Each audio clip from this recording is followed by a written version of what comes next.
ndio ulipomalizia. Bwana Yesu asifiwe. Haleluya.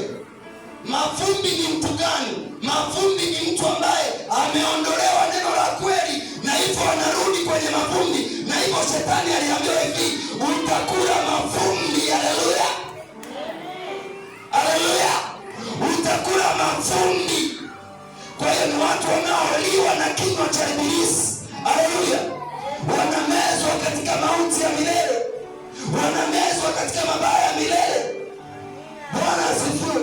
Lakini mtu aliyelipokea neno la kweli hawi mavumbi tena, anakuwa chombo cha heshima. Roho ya milele inaingia ndani yake, inatawala maisha yake. Haleluya. Roho Mtakatifu ni nani? Roho Mtakatifu ni muhuri. Haleluya. Ni muhuri. Bwana Yesu asifiwe. Muhuri ni nini? Muhuri ni udhibitisho. Haleluya.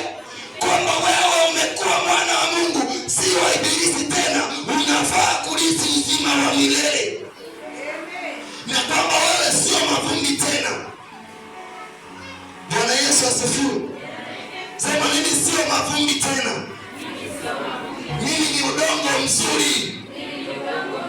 Uzao 100, 160 na 130. Mimi sio udongo, sio saa.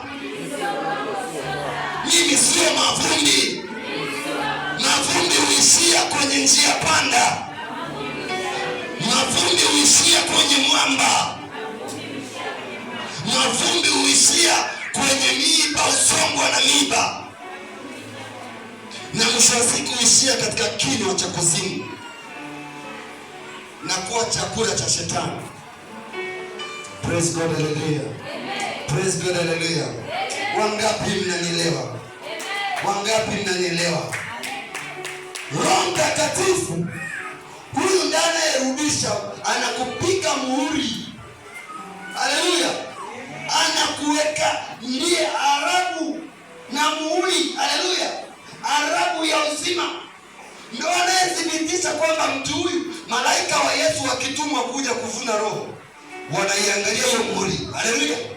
Hiyo muhuri wanaona huyu amethibitishwa, wala asiguswe, wala yule mwovu amgusi. Haleluya. Umepigwa muhuri tayari, umegeuzwa. Haleluya. Umepewa asili ya wana. Haleluya.